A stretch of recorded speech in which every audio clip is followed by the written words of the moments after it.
La corrupción nos rodea, lo vemos en todos los contextos, desde los policías. Frank Serpico fue un policía en Nueva York y él delató la corrupción dentro de los policías de Nueva York. Decía que el 10% de los policías en la ciudad de Nueva York son absolutamente corruptos, 10% son absolutamente honestos y el otro 80% quisiera ser honesto. Y quiero señalar esto porque hay otros estudios que también indican que entre un 10 y 20% caen en siempre honestos o siempre deshonestos. Y los que están en medio son los que van a tomar en cuenta los incentivos que vamos a ver más adelante. Entonces, en los policías, en la medicina, en la educación, en los políticos internacionales, políticos nacionales, en las empresas, en los deportes. Las Olimpiadas ahorita están ocurriendo en Japón y pues todavía no vemos la corrupción que puede haber ocurrido allá. Japón suele ser de los países menos corruptos, pero seguramente después veremos. Hubo hace varios años el llamado FIFA Gate, un escándalo terrible acerca de la asignación de países para ser anfitrión de la Copa, hasta en las organizaciones internacionales. Hubo un escándalo hace ya varios años sobre un programa de la ONU en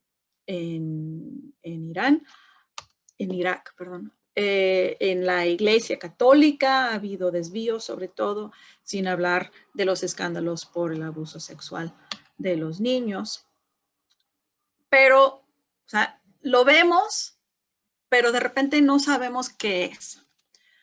La corrupción tiene mucha importancia porque facilita y es alimentada por toda una serie de actitudes y acciones. El crimen, desde la delincuencia hasta el crimen organizado, el tráfico de drogas, de seres humanos, de órganos humanos, de armas, de contrabando, de animales silvestres, etcétera. Lavado de dinero, la falta de respeto por el Estado de Derecho y por lo tanto también la evasión de impuestos. Total, son más de 2 billones de dólares que circulan en el globo cada año en dinero ilícito. Es el grado que las Naciones Unidas desde el 2008 declaró que la corrupción es el mayor obstáculo al desarrollo económico y social global. En los objetivos sostenibles de desarrollo se incluyó la corrupción en el objetivo 16, con la meta específica de reducir sustancialmente la corrupción y el soborno en todas sus formas. Es la meta 16.5. Entonces, tenemos razones para combatir la corrupción. ¿Qué es la corrupción? Como mencionaba Salomé en las preguntas y respuestas, no hay una definición a la que todo el mundo puede estar de acuerdo. Sí hay cierto consenso, pero también hay mucho debate. Entonces, desde hace tiempo, desde la política, la ciencia política, Joseph Nye nos da una definición muy amplia, que hasta cierto punto es una lista de comportamientos. Dice que la corrupción es conducta que se desvía de los deberes formales de un rol público debido a ganancias materiales o de estatus de índole privado, personal, familia, círculo de amigos, o viola las reglas que prohíben el ejercicio de ciertos tipos de influencia privada.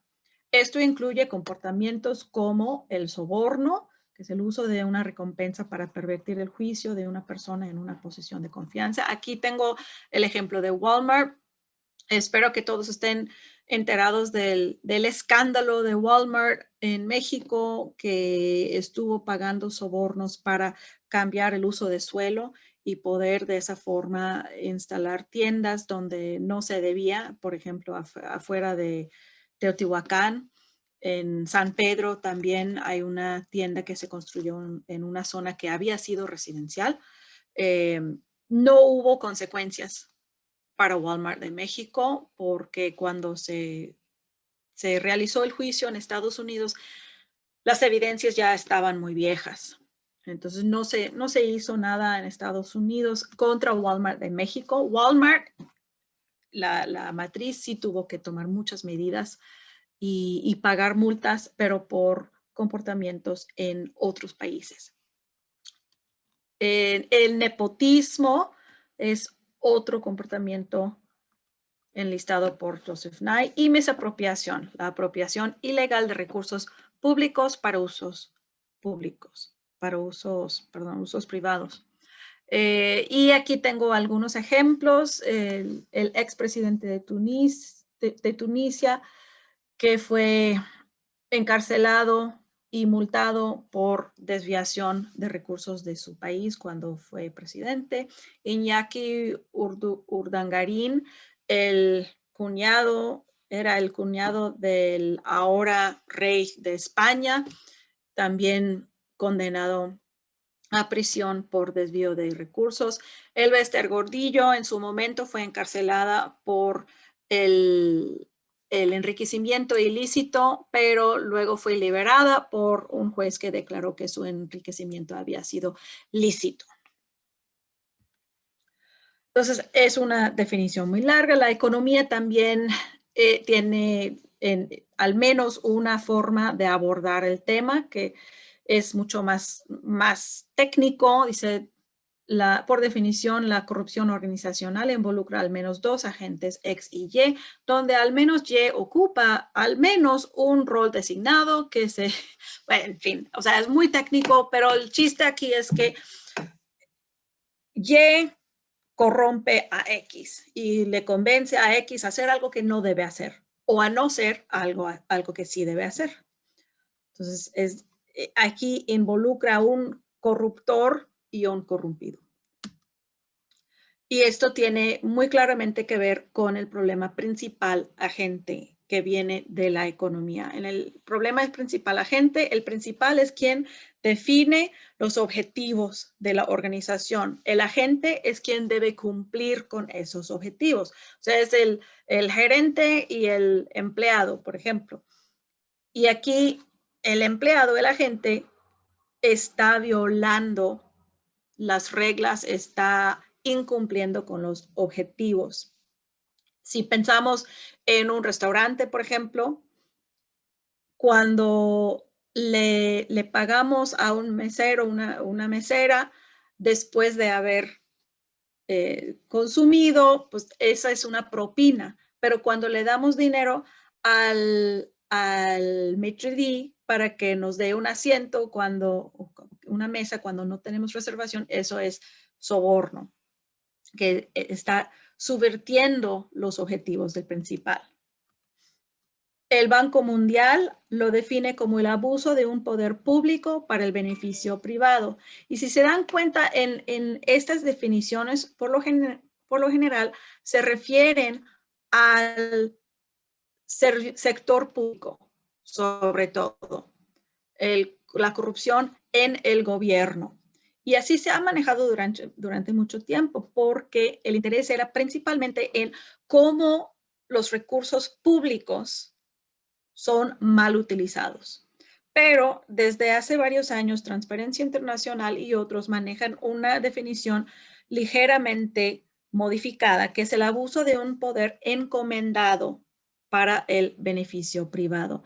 Y el cambio de esa palabra nos permite hablar también de la corrupción en las empresas, en las organizaciones no gubernamentales, o sea, en prácticamente todos los sentidos. Inclusive aquí podemos hablar de la corrupción de los servidores públicos elegidos, o sea, los representantes que son elegidos. El poder les es comendado por el pueblo. Entonces, ahí el principal es el pueblo y el agente es el congresista o el senador o el alcalde o el gobernador o el presidente.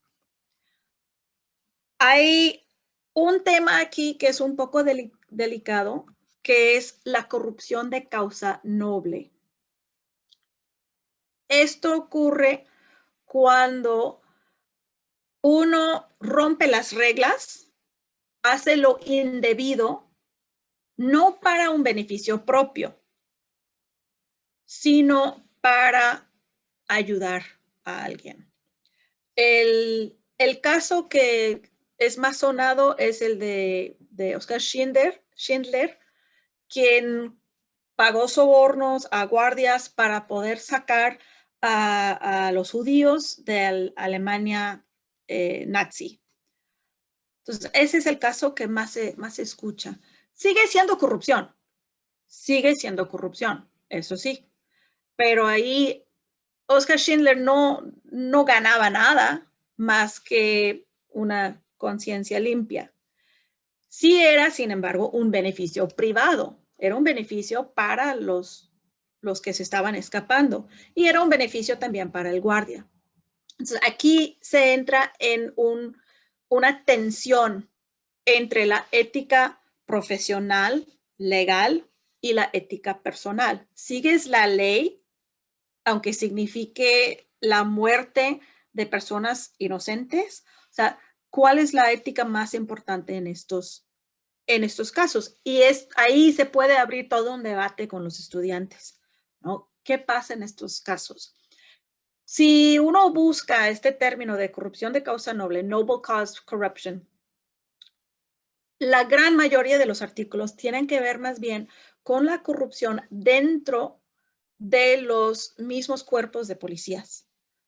Y es, por ejemplo, cuando unos policías falsifican evidencias para inculpar a la persona que según ellos es culpable. Que no tienen evidencias, entonces las fabrican.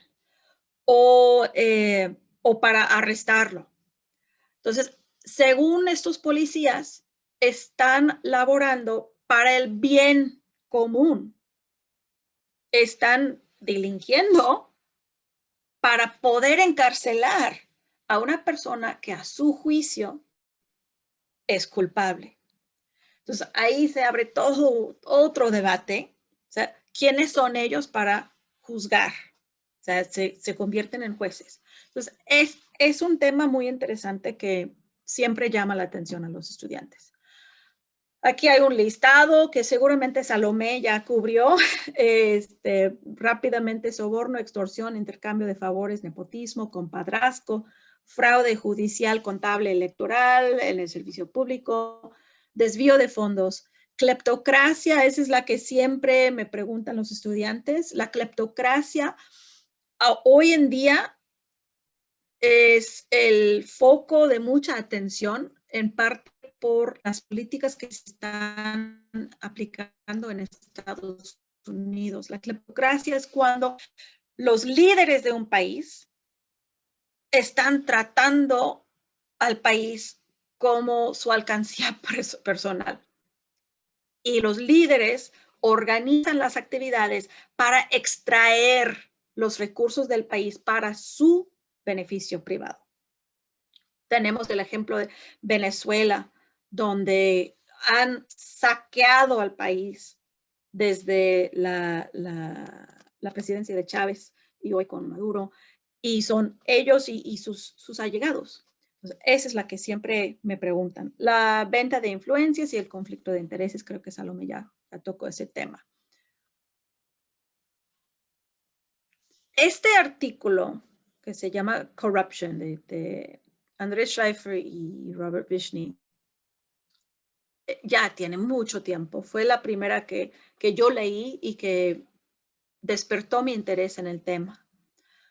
Ellos, entre otras muchas cosas, dividen la corrupción entre corrupción con hurto y corrupción sin hurto. Y aquí, como solía ser el caso en los años 90, estaban hablando precisamente de corrupción en el gobierno. Entonces, cuando hablan de corrupción con hurto, es robo del gobierno, es corrupción que le quita dinero al gobierno. Entonces, estos son sobornos que uno paga para no pagarle al gobierno. para reducir lo que pagas en aduanas, impuestos de lo que tú quieras y para evitar multas. La corrupción sin hurto es lo que tienes que pagar adicionalmente a lo que pagas al gobierno para que salga tu trámite más rápidamente, para poder cumplir con los requisitos y para reducir la papelería. Entonces, vamos a volver a este tema al rato, pero en términos mexicanos podemos referirnos a la corrupción con hurto como un moche y la corrupción sin hurto como una extorsión.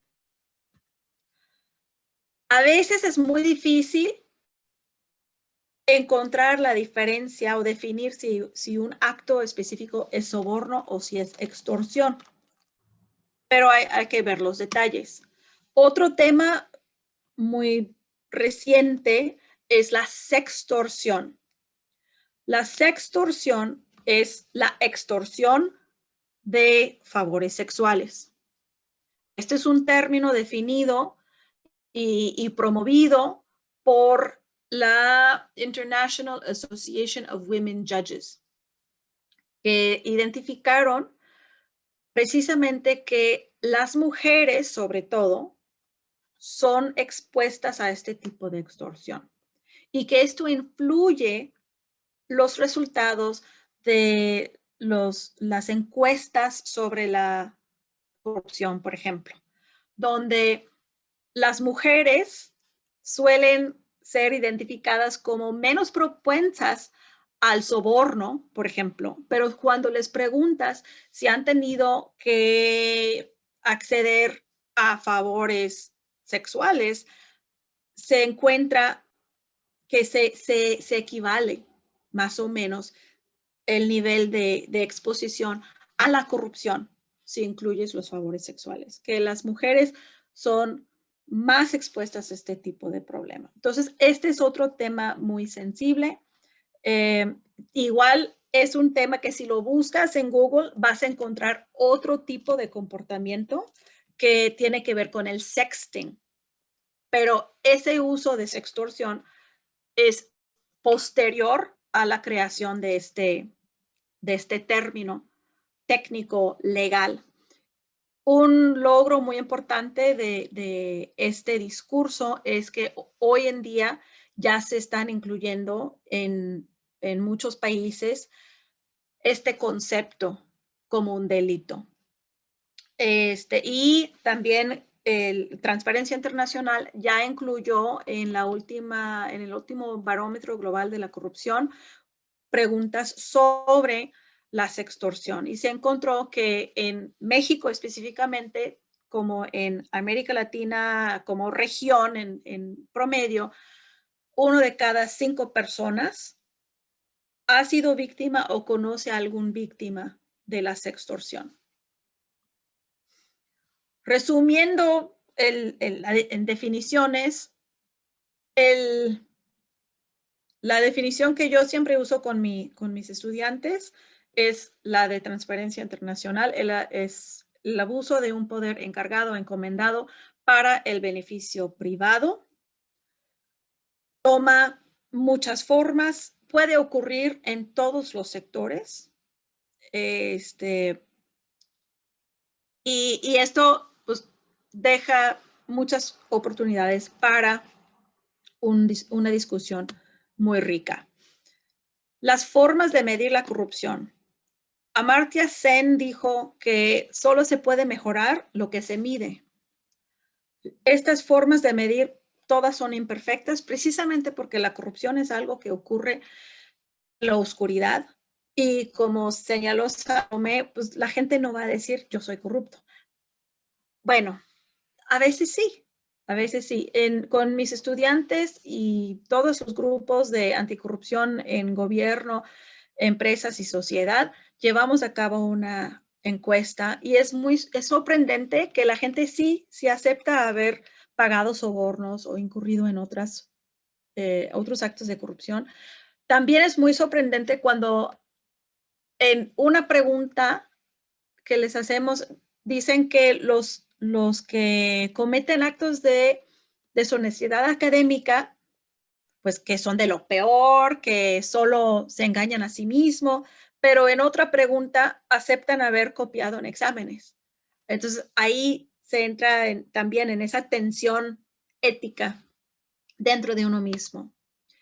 Hay 4 formas de medir la corrupción, al menos 4. Una es sobre percepciones, qué piensa la gente sobre la corrupción. Estas son encuestas que se aplican a empresarios, expertos o ciudadanos, preguntándoles qué tanta corrupción hay o qué tan mala es la corrupción. O en este servicio, qué tanta corrupción hay, o si ha mejorado o empeorado, o cómo ves, crees que va a empeorar o mejorar en el próximo año. Y todas estas respuestas son reportadas normalmente en un rango de categorías como mucha, poca o nula. Otra forma es a través de la incidencia. Igual es una encuesta, pero ahora les preguntamos si han tenido contacto con X servicio. Si ha sido hospitalizado o algún familiar ha sido hospitalizado en el último año. Y si dicen que sí, entonces la siguiente pregunta es si el uso de ese servicio durante esa hospitalización se tuvo que pagar un soborno. Esto sí, la incidencia suele ser sobre sobornos únicamente y no sobre otros tipos de corrupción.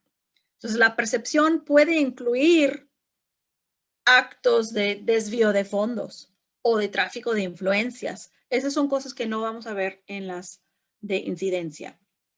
Otra forma de medir la corrupción es a través de auditorías internas o externas. Y la cuarta forma es a través de experimentos que pueden ser diseñados o lo que llamamos los experimentos naturales. En los índices compuestos de corrupción, la más famosa es el índice de percepciones de corrupción de Transparencia Internacional. Últimamente cubre 180 países utilizando 13 fuentes de datos. Estos son todos encuestas o percepciones de los expertos. Va desde 0 a 100 a partir de 2012. Antes era de 0 a 10. Hubo un cambio ligero en la metodología. Esta es la más famosa porque todos los años hay un lanzamiento muy importante, tienen mapas bonitos y los gobiernos están al tanto de su score. El gobierno mexicano, por ejemplo, siempre señala, bueno, no siempre, en los últimos 2 años han señalado la mejora en este índice.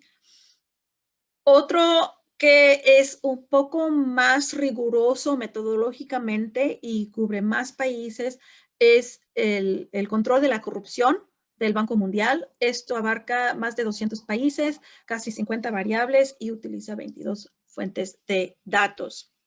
Otra vez, casi todos son de expertos, pero este sí incluye algunas encuestas aplicadas a ciudadanos. Una diferencia importante es que no va de 0 a 100, aunque ahora sí lo reportan también en una escala de 0 a 100. Se calcula cada una de las fuentes, se redistribuye en una distribución normal con mediana 0 y luego se toma el promedio. Entonces, en ambos casos se está tomando el promedio después de normalizar cada uno, pero la forma de reportarlo es diferente.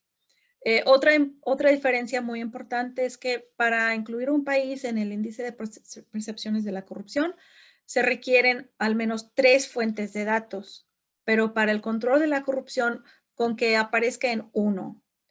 Entonces, puede haber un poco más de sesgo en el del control de la corrupción. Pues no es el más actualizado, hace un año. El más actualizado sería el 2020, pero México, pues de ahí mejoró 2 puntos para el 2020 y pues México ha empeorado mucho desde 2007 aproximadamente. Los mejores siempre son los países escandinavos y Hong Kong, Singapur, Nueva Zelanda.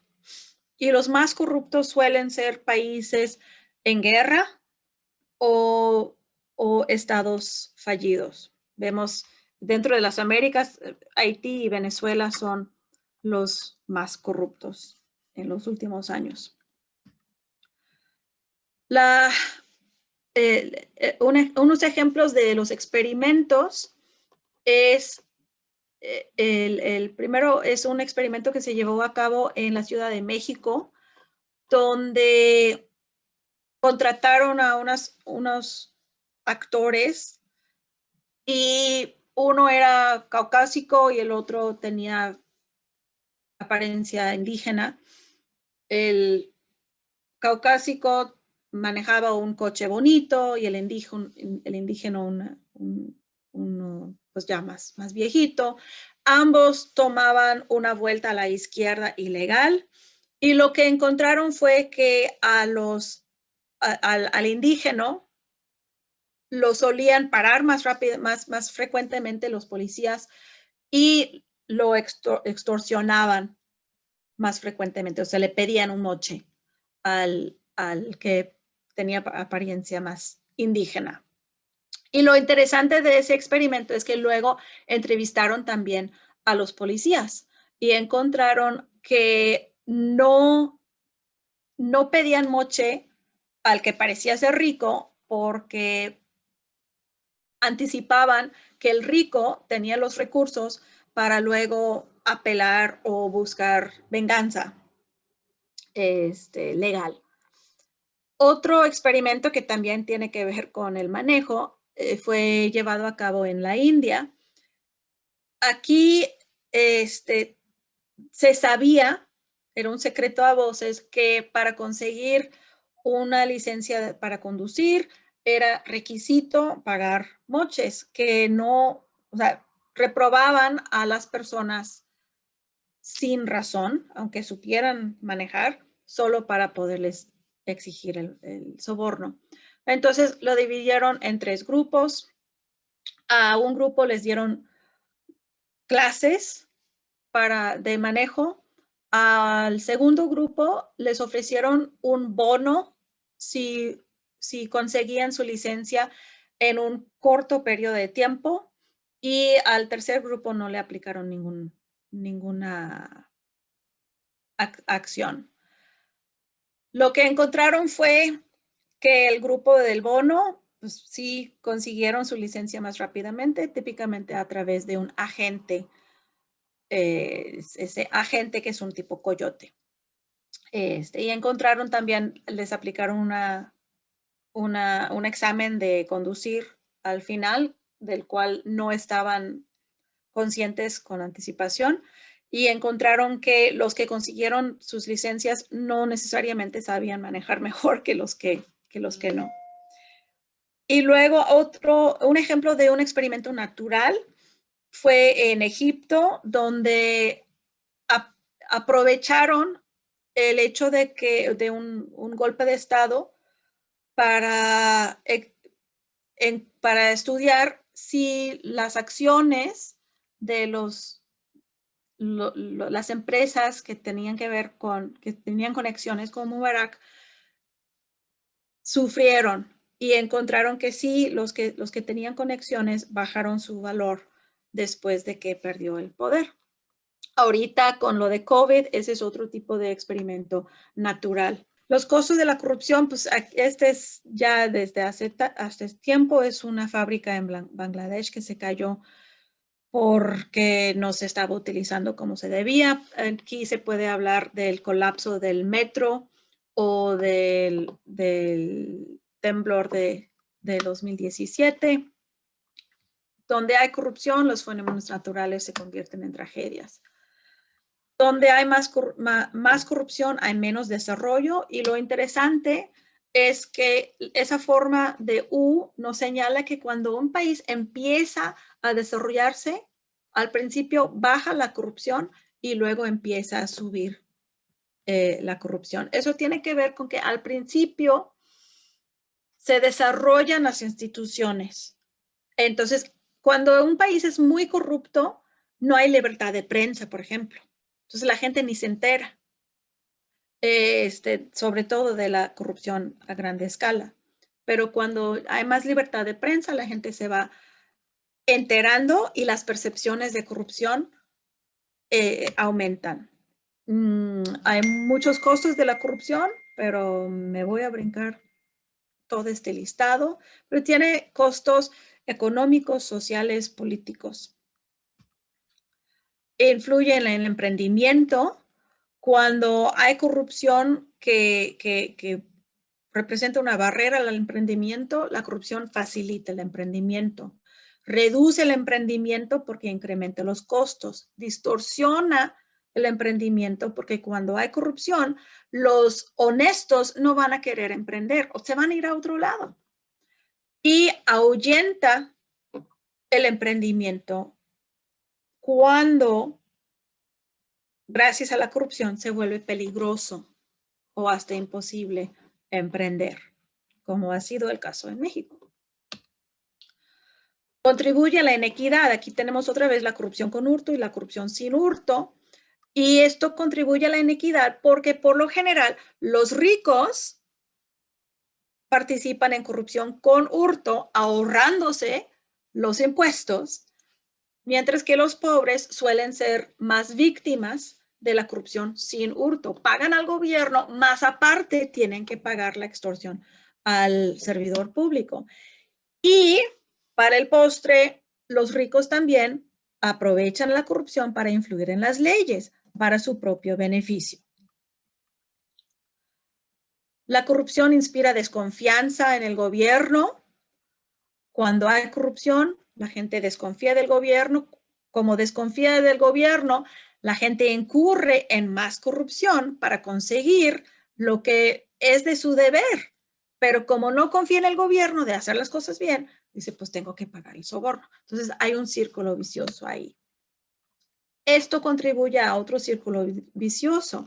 Como la gente desconfía en el gobierno, no paga sus impuestos. Si no paga sus impuestos, entonces el gobierno no tiene el presupuesto que requiere para monitorear a sus servidores públicos o para subir los salarios.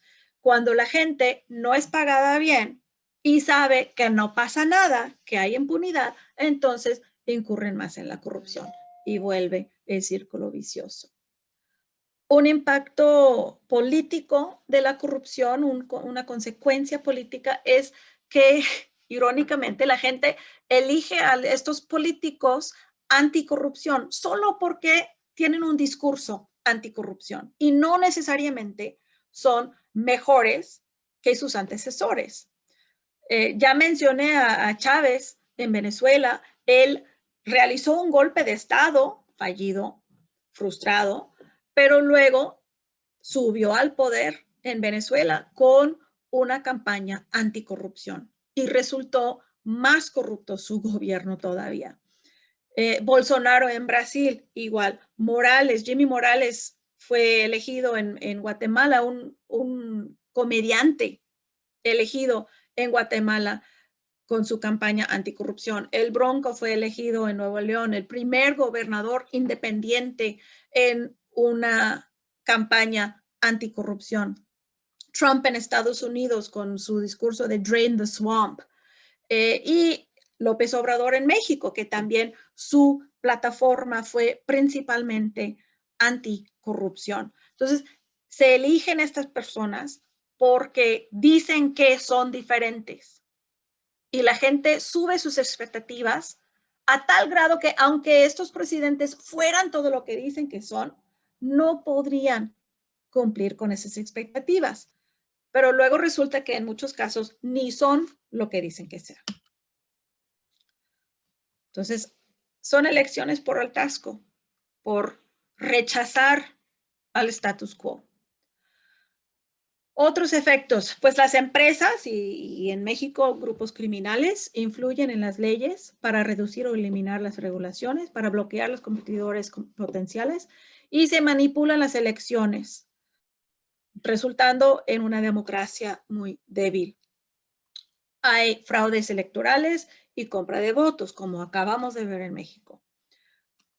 Yo les pongo a mis estudiantes estas preguntas. Cuando un político compra tu voto, ¿qué gana el político y qué ganas tú?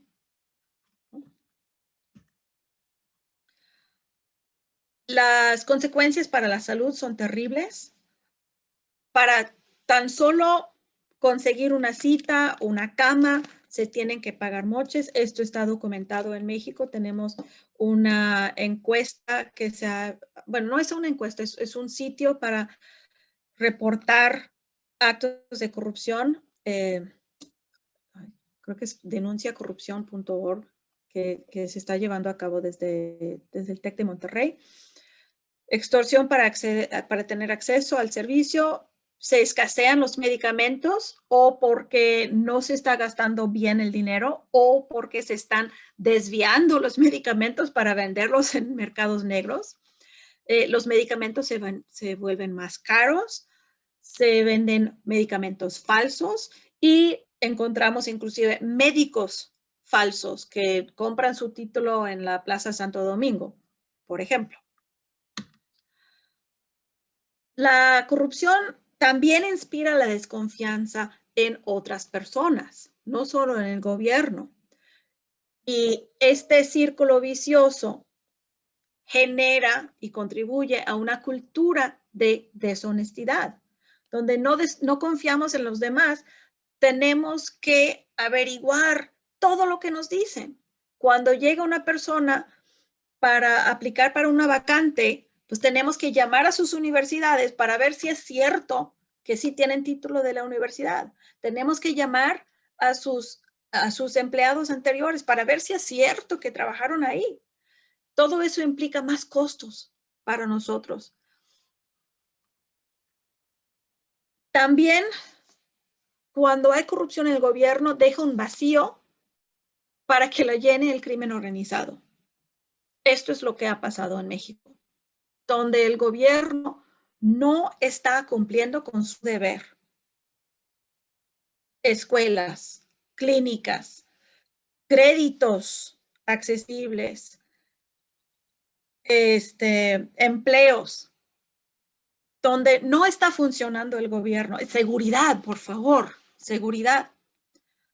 Llega el crimen organizado y cumple con las necesidades de la gente como acto de relaciones públicas.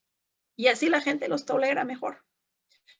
Entonces, la corrupción tiene también círculos viciosos con el crimen organizado y con el lavado de dinero. Estos tres están entrelazados. El crimen organizado también corrompe al gobierno. Y entra en una espiral viciosa, más corrupción, más crimen organizado, y sigue, y sigue, y sigue. Y esto es lo que hemos experimentado en México últimamente. De tal grado que en las últimas elecciones, 36 candidatos o precandidatos fueron asesinados. Hubo 102 homicidios políticos de personas que tienen que ver con la política, pero que no eran candidatos o precandidatos. Hubo más de 1,000 actos de agresión. Esto incluye extorsiones, incluye secuestros, tanto de candidatos como de familiares, ataques a lugares de campaña y casi 1,000 víctimas de agresiones. 75% de estas víctimas eran de un partido opositor al gobernador y el 77% eran candidatos municipales, alcaldes, regidores, etc. Entonces, la corrupción a nivel municipal es sumamente importante, pero es algo que no podemos observar en los índices internacionales. Entonces, para mí, esa es como que la frontera ahora de la medición de la corrupción. Tenemos que aterrizarlo a nivel municipal. Entonces, donde hay más corrupción, hay menos paz. Y esto es a nivel internacional. Observamos esta correlación. Las consecuencias de la corrupción, entonces, son económicas, políticas y sociales para el desarrollo, educación, salud, la inversión, la inflación, desigualdad, la democracia, las leyes y sociales, híjole, o sea, tantas muertes, tanta inseguridad, falta de educación, falta de salud y menos paz. ¿Por qué existe la corrupción? En mi libro con Susan Rose Ackerman, argumentamos que la corrupción existe en la intersección de las instituciones fundamentales de la sociedad, los incentivos específicos de una situación y la ética personal. Entonces, las instituciones fundamentales incluyen las instituciones formales, que son las leyes, los reglamentos, todo lo que está escrito, y las instituciones informales, que son las costumbres, los tabúes. Donde la corrupción es endémica, es una institución informal que subvierte las instituciones formales. Entonces, eso es el fundamento. ¿Qué dicen las leyes y qué dice la gente? ¿Cuáles son los comportamientos? Los incentivos, vamos a ver en más detalle más adelante, pero es básicamente costo-beneficio.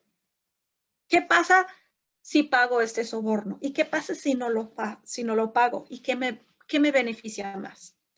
O sea, muy seco, muy racional, dejando a un lado la ética personal. Y durante décadas, la política anticorrupción se enfocaba principalmente en cambiar los incentivos y dejaba de lado la ética personal. Pero es muy importante incluir la ética personal, porque dos personas que enfrentan las mismas instituciones y los mismos incentivos pueden tomar decisiones muy diferentes con base en su ética personal. Entonces, hoy en día ya se está reincorporando la ética personal en las políticas anticorrupción.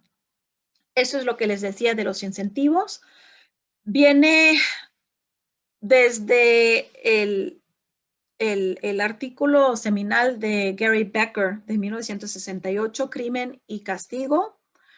Y básicamente lo que argumenta es que pues, los delincuentes, digamos, para decidir si delinquir, tomen en cuenta sus ganancias criminales o en este caso ganancias corruptas, que es el beneficio esperado, contra el costo esperado. Y el costo esperado viene no solo del castigo que va a recibir si es enjuiciado, sino pues para llegar al castigo, primero se tiene que cachar y luego se tiene que enjuiciar y luego se tiene que encontrar culpable y sentenciar. Entonces ahí, si las probabilidades de detección, de enjuiciamiento y de culpabilidad son muy bajas, si hay mucha impunidad, entonces el castigo tendría que ser altísimo para decir, no, no vale la pena, ¿no? Si no, van a seguir en la corrupción. Y ese es precisamente el problema que se ha enfrentado México, que los castigos, bueno, los castigos tampoco son tan grandes. Un servidor público que participa en la corrupción, la gran mayoría, sus sanciones que son inhabilitados por 10 años, de que no pueden trabajar en el gobierno. ¿Eso qué? Pues consiguen trabajo en otro lado. Entonces, si el costo esperado es mayor al beneficio esperado, entonces no va a participar en la corrupción. Pero si el beneficio esperado es mayor, entonces pues sí va a haber corrupción. El chiste aquí es pues, más detección, más juicios, más culpabilidad y castigos mucho mayores. Los bancos siguen lavando dinero porque aun cuando pagan multas millonarias, les conviene seguir lavando el dinero. Otra teoría importante es la teoría del comportamiento contingente, que nosotros tomamos nuestras decisiones pensando, anticipando lo que están haciendo los demás. Cuando estás en Roma, haz como los romanos. Entonces, si todo el mundo paga soborno, pues tú también vas a pagar soborno. Tanto porque te dicen que sí, como porque tú piensas que si no pagas soborno, no te van a hacer caso. Entonces, entre más personas participan en la corrupción, más van a participar en la corrupción. Entonces, tenemos estos círculos viciosos entre la corrupción y los valores culturales. Un círculo vicioso muy perverso, donde hay intercambios corruptos que dan los resultados deseados y por lo tanto confiamos más en la corrupción que en seguir las reglas. Y la que ya hemos visto de la corrupción con la desconfianza en el gobierno. Desde la antropología hablamos de este concepto del otro, que nosotros no somos corruptos, los otros son corruptos. Y creo que Salomé estaba tocando un poco este tema, al menos en las preguntas, que nosotros no vemos nuestra corrupción, sino que vemos la corrupción en los otros. Hace como 20 años, cuando China se estaba abriendo, las empresas occidentales se quejaban muchísimo del guanxi, que el guanxi es corrupción, es terrible, pero entre más lo piensas, el guanxi, que es el desarrollo de relaciones sociales, es la práctica común y corriente en los negocios. La diferencia era que las empresas occidentales estaban afuera de esas redes sociales ya establecidas en China. Eran el otro.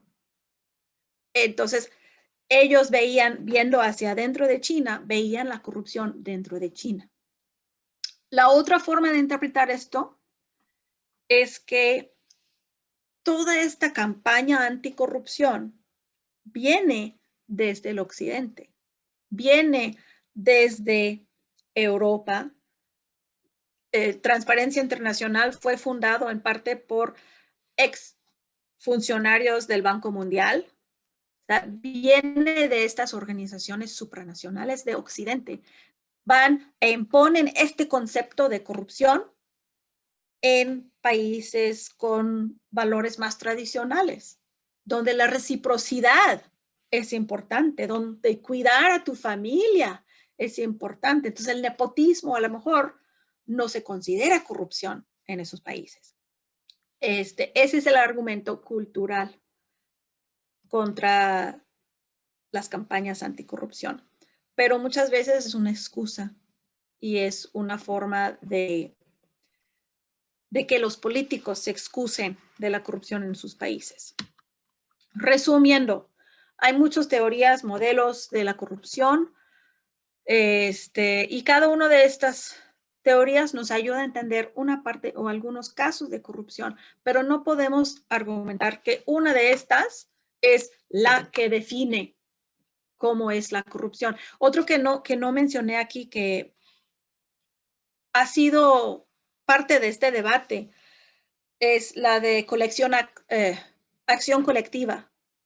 Hay todo un debate sobre si el modelo principal agente es el apropiado o si el de acción colectiva es importante. Y en mi opinión, ambos son relevantes.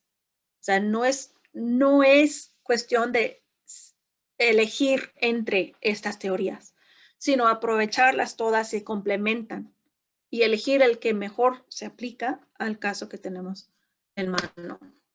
Muchas gracias.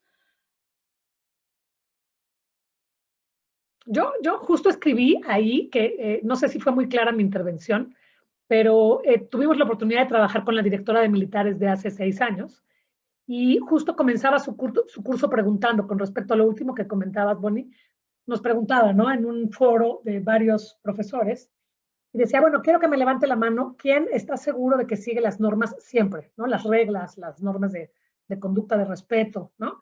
Y entonces, pues bueno, levantamos la mano, pues la mayoría, ¿no? Y después preguntó, ¿quién cree que hay un problema en la sociedad de gente que no sigue las normas, de gente que está dispuesta a romperlas, que es corrupta? Y entonces todos levantamos la mano. Y la reflexión fue bien interesante. A mí me dio un golpe bajo, porque sí me enojé un poco, esa es la verdad. Porque ella decía, pues es imposible que todos fallen y que solo uno sea el que cumple. O sea, ¿no? Esta percepción de lo que dices, ¿no? O sea, pensar que es el otro el que falla y el otro el que rompe y el otro el que perpetúa ciertas prácticas, pues es de entrada ya un problema, porque entonces no estamos viendo cómo podemos cómo mejorar. Y creo que eso es parte del proyecto de ahorita, estar nosotros para revisar en cuanto a nosotros y poderlo llevar al salón de clases para una forma más práctica. Pues. En uno de los retos del aprendizaje, en el que habla de transferencia, creo que es el que me parece que más claro queda con este tema de corrupción y con otros temas, ¿verdad? Porque justo está este asunto de, y lo escuchábamos en estos días, ¿verdad, Aida? Creo, y también Víctor, con el CADI de medio ambiente, en el que ya no basta el conocimiento, ¿verdad? O sea, conocimiento ya hay, ¿no? O sea, lo que nos platicó ahorita Bonnie y también lo que nos platicaba la otra compañera. O sea, podemos tener muchos datos y podemos tener las definiciones precisas o imprecisas o hasta las que tenemos ahorita y podemos describir también el tipo de actividades o conductas asociadas con la corrupción, pero el problema es que no hay acción social, ¿no? Y en el principio se habla de esta idea de la situación, ¿no? En qué medida las situaciones exculpan o inculpan a una persona de lo que sucede. Y ahorita que escuchaba, me puse a pensar en eso, ¿no? O sea, en contextos como el nuestro, en este país, en el que se asesina periodistas, defensores de derechos humanos, y tenemos un problema de delincuencia organizada terrible, ¿verdad? Que hasta están en el gobierno, porque hay casos muy documentados, ¿no? De políticos que fueron en la elección pasada electos y están metidos en temas de crimen organizado, ¿no? O sea, frente a ese escenario, ¿qué hacemos los ciudadanos, las ciudadanas y las universidades? Digo, en el sentido de, pues sí, desarrollar competencias éticas, ¿no? Pero lo que me parece relevante ahorita es eso, o sea, ¿cómo le hacemos? ¿No? Creo que la gran pregunta es, y creo que se decía ahí en el principio, para pasar de esta posición de observador, observadora, de esta distancia frente a lo que sucede, a entender que te afecta, ¿verdad? Porque yo trabajo en profesional, pero también en preparatoria. Y en preparatoria, este tema de, no, es que son adultos. Y acabamos de trabajar una actividad que es un pequeño encuentro de integridad y anticorrupción, ahí con Ángeles, con la iniciativa. Y era esto, ¿no? O sea, cómo a través de la integridad académica desde la preparatoria ya estás y puedes estar expuesto o involucrado en actos de microcorrupción, como ofrecerle dinero al profesor para que te pase, o mentir cuando quieres una beca en la escuela, etcétera, ¿no? Y eso es lo que a mí me causa como esa inquietud, ¿no? Que de repente estaba viendo otra vez los contenidos del curso, que de repente cuando estudias filosofía eres medio reacio, ¿verdad? A ver otras disciplinas, pero esto de los experimentos psicológicos me parece muy interesante, porque esta idea de la distancia, del distanciamiento, ¿no? También en el otro CADI escuché de Bantara esto de la desconexión moral, cómo te desconectas y te conectas, ¿no? En ciertas situaciones que implican un juicio moral. Yo creo que el reto es ese, ¿no? ¿Cómo entender que sí te afecta el tema de la corrupción en diferentes niveles? Y por otro lado, pues, ¿qué mecanismos, qué herramientas, qué actividades podemos ir desarrollando para conectar con estas realidades y no sentir que es algo como que no te afecta, no sentir que es algo que está muy lejos de lo que tú puedes llegar a ser o que es algo de una esfera muy particular, ¿verdad? Como en las élites, ¿no? No, pues es que la corrupción es algo que hacen las élites políticas y las élites económicas. O las personas que tienen un puesto de autoridad o de poder o un cargo, ¿no? Como dice ahí en el contenido. Sino que es algo que se pueden hacer en diferentes perspectivas.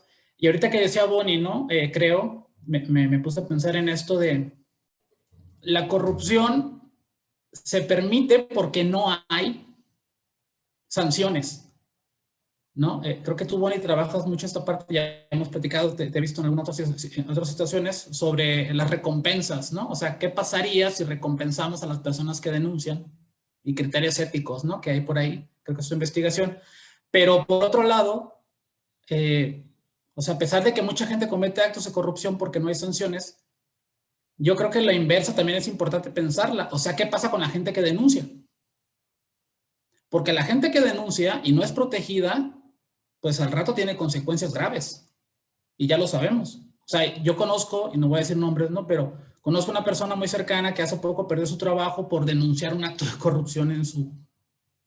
Y lo hizo con todas las de la ley, ¿eh? Fue al lugar específico, había una oficina encargada de eso, y yo no sé cómo se enteraron de que ella fue y denunció, y entonces la despidieron. Eso es lo que ella dice, ¿no? Es, digamos, su versión.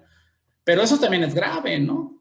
Porque imagínate que tú quieres trabajar en tu institución y denunciar actos de personas que están encima de ti, ¿no? Autoridades, tu jefe, etcétera, tu jefa, y de repente te cae la consecuencia de quejarte, ¿no? Como dicen aquí en México. O sea, es que no te quejas. Y de verdad que sí tenemos muchos, como hace rato decía Laura, creo, muchos refranes, ¿no? Aquí en México usamos mucho ese refrán del que se mueve no sale en la foto, ¿no? O sea, usted quede separadito y no haga nada, no diga nada, no se queje, porque si se queja, entonces pierde el privilegio de estar en ese mecanismo. Entonces, eso me parece muy interesante, ¿no? Y es un poco esa reflexión de que si bien sí es cierto que mucha gente lo hace porque no hay sanciones, hay impunidad, yo creo que también lo contrario es igual de grave, ¿no? O sea, que la gente que lo hace se sanciona, se persigue o se asesina o lo que sea. Y en ese ejercicio, ¿no? Del observador, quizás como es una persona, lo hace y después como que se contagia, ¿no? Y más gente participa, yo creo que ese es un buen mecanismo, ¿no? O sea, cómo entender que hay redes de apoyo, redes de denuncia, instituciones, etcétera, para denunciar sin sentir miedo que algo te va a pasar, ¿no? Y también por otro lado, cómo entender que hay mecanismos, actividades que nos pueden ayudar a sentir que ese es un problema mucho más cercano de lo que tú piensas, ¿no? Entonces, yo estaba pensando en eso, perdón. Gracias. Todo el tema de la denuncia es muy delicado. Por eso es muy importante tener formas de denunciar anónimamente para que uno se siente protegido. Hace 2 años, creo, 3 años, hace 3 años, tuvimos en la conferencia Academia contra la Corrupción en las Américas, una de las ponentes, una de las ponentes principales fue Claudia Escobar, una abogada de Guatemala. Ella, gracias a la presencia del CICIG en Guatemala, se animó a denunciar corrupción dentro del sistema judicial en Guatemala. Pero luego, pues tuvo que exiliarse porque recibió amenazas de muerte. Y hoy en día está peor en Guatemala y en otros países también. Si no se puede proteger a los denunciantes, pues van a pensar 2 veces. Ella me dice que hoy en día ya no denunciaría en Guatemala porque ya no existe el CICIG. Ya no hay forma de hacerlo y tener esa seguridad de que la queja vaya a llegar al juicio siquiera, y sin hablar de su propia seguridad, sino que, pues, que vaya a haber consecuencias, que vaya a llegar a algún lado. Cuando el sector judicial no funciona bien, es muy difícil arreglar lo demás.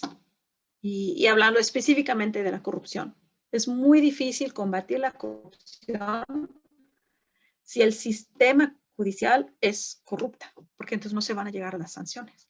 Y cuando el crimen organizado ya ha compenetrado al Estado, como es el caso de México, se vuelve todavía más complicado. Todo este tema de las dimensiones que atraviesan al rural, o sea, la parte de nuestra propia cultura, ¿no? Y entonces se va a las esferas de lo cultural, de lo individual, de lo social, de lo laboral. Y en esa parte cultural estamos invadidos de ritos, mitos, costumbres, status quo, que entonces creo que permiten o normalizan los actos corruptos y de ello cómo escapar,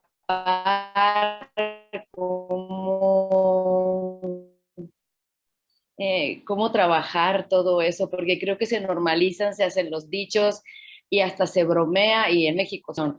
Entonces, pues quisiera ver cuál es, bueno, tu postura y qué es lo que se está haciendo para esa parte tan sutil, que en la que sí vemos en el otro la corrupción, pero somos tan corruptos, pero muy inconscientemente. No, precisamente la desnormalización de la corrupción es muy importante.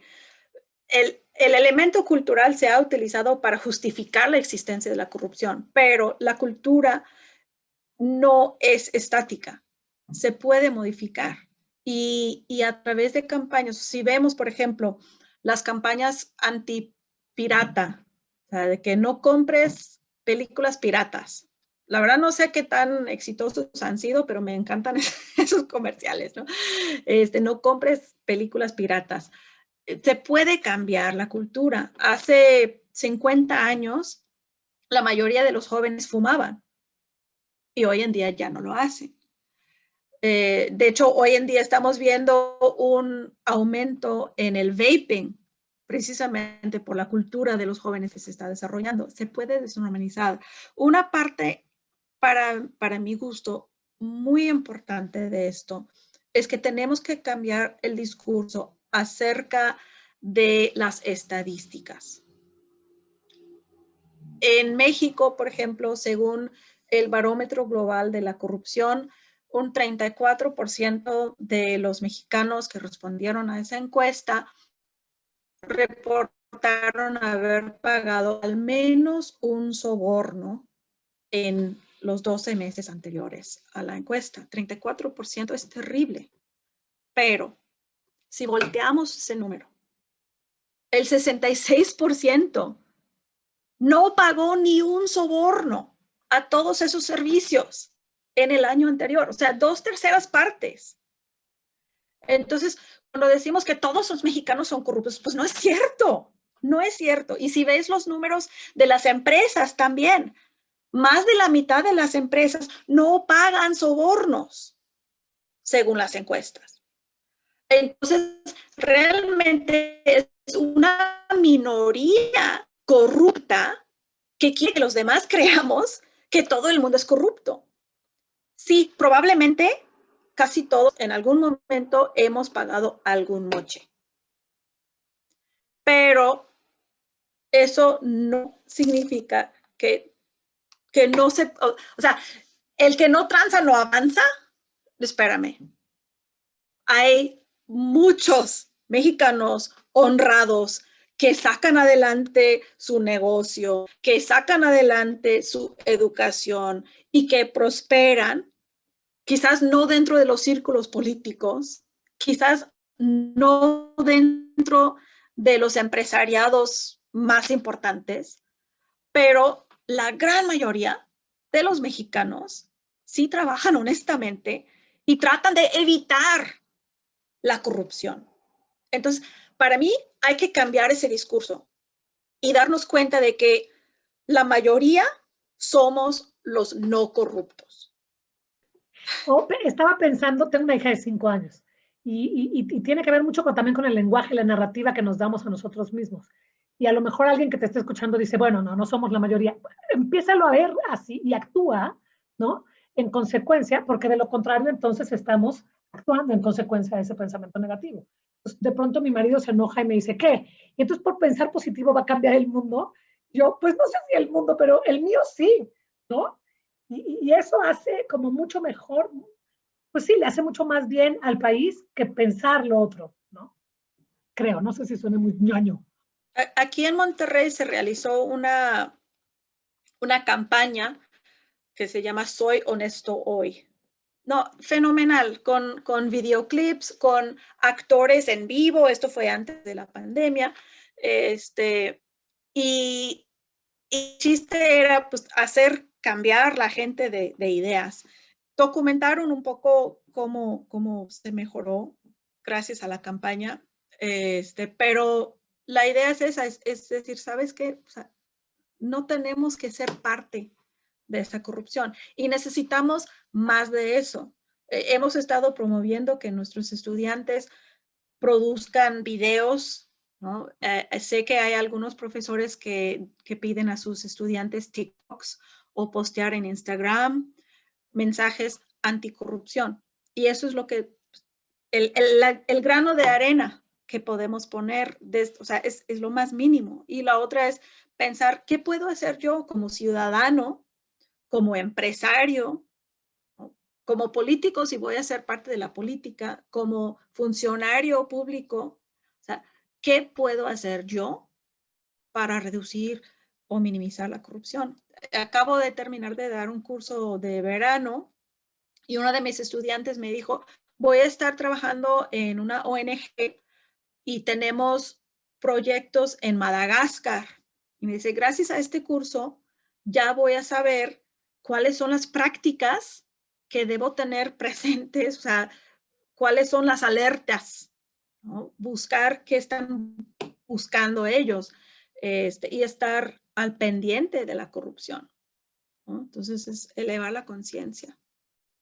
Exacto. Pues muchísimas gracias, Bonnie. Siempre es un placer verte. Yo de verdad disfruto muchísimo escucharte. Tienes una pasión además así.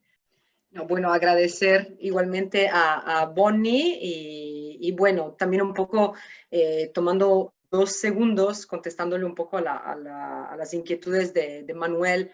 Justamente, ahí también todos los ejercicios que se incluyen en los módulos, empieza la reflexión con una pregunta.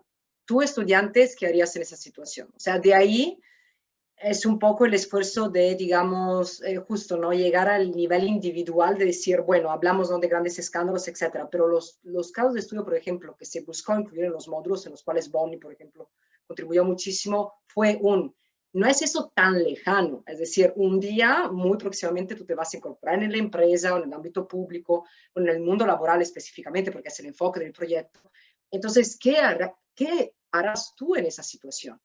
¿No? Entonces, esta es una herramienta que se buscó justamente para lograr superar este reto de la transferencia, que, como hemos contado al principio, es el reto mayor. También este módulo particularmente incluye, bueno, varios ejemplos sobre los efectos de la corrupción en diferentes ámbitos.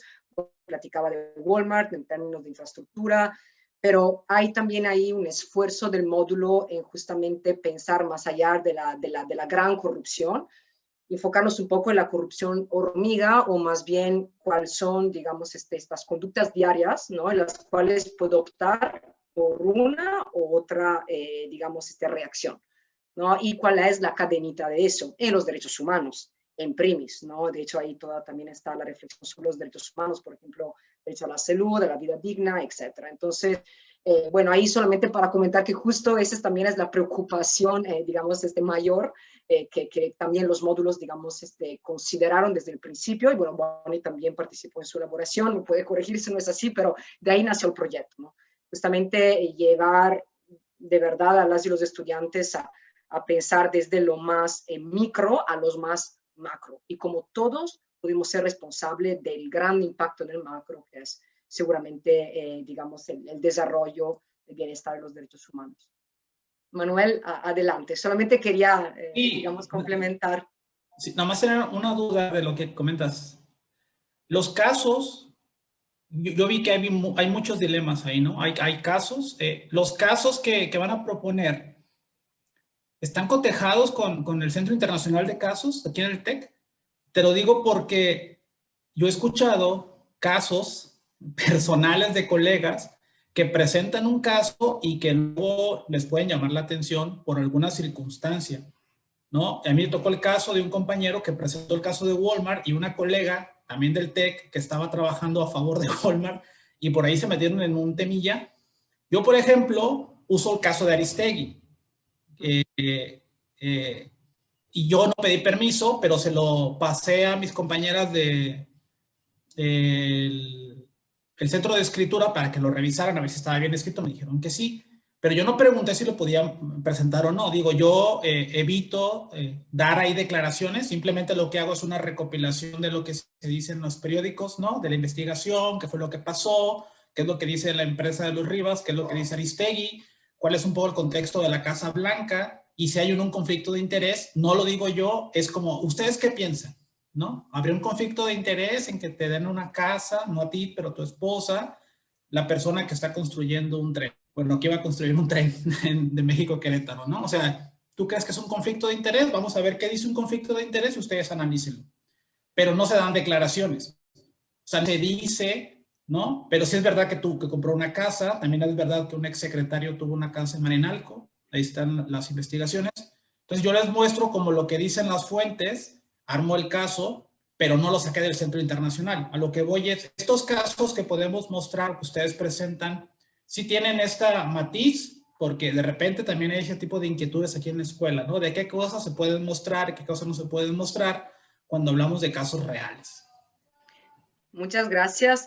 Bueno, aquí también Sheila, Bonnie me podrán corregir desde el punto de vista del TEC. Los módulos son módulos globales, trabajados y autorizados, digamos, desde por UNODC. Entonces, son módulos, como ven, todavía ongoing, en el sentido de que todas también los casos insumos que van surgiendo durante la impartición los podemos incluir. Como tal, están a servicio, a disposición de las y los docentes que los quieran o menos utilizar. Luego, el cotejo que comentaba su propia institución, eso está un poco afuera también de nuestro, digamos, ámbito de acción por parte de UNODC.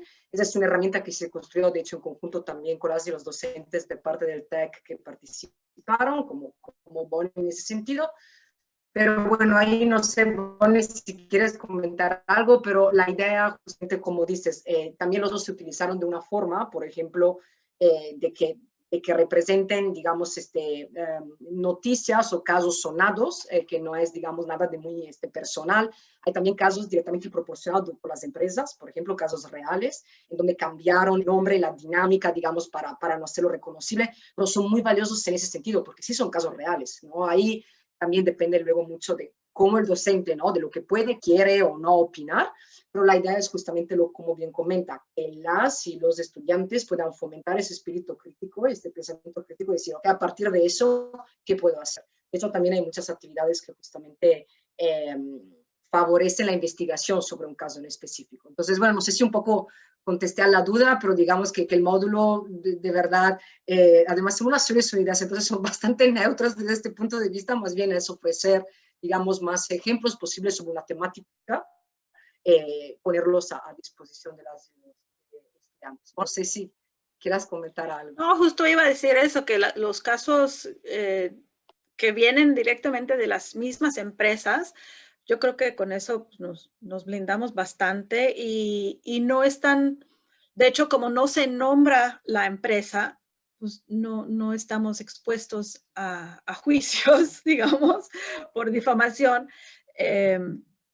Y creo que todo está muy bien trabajado y ha sido un honor trabajar en estos módulos desde su incepción, desde que todavía era una idea apenas allá en Viena y hasta su aterrizaje aquí en Monterrey, digo, en México.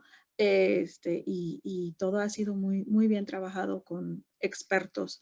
Yo no, la verdad no sé si sea necesario registrarlos en el centro de casos. No sé si sea posible registrarlos siendo que son de redacción externa, pero yo no me preocuparía.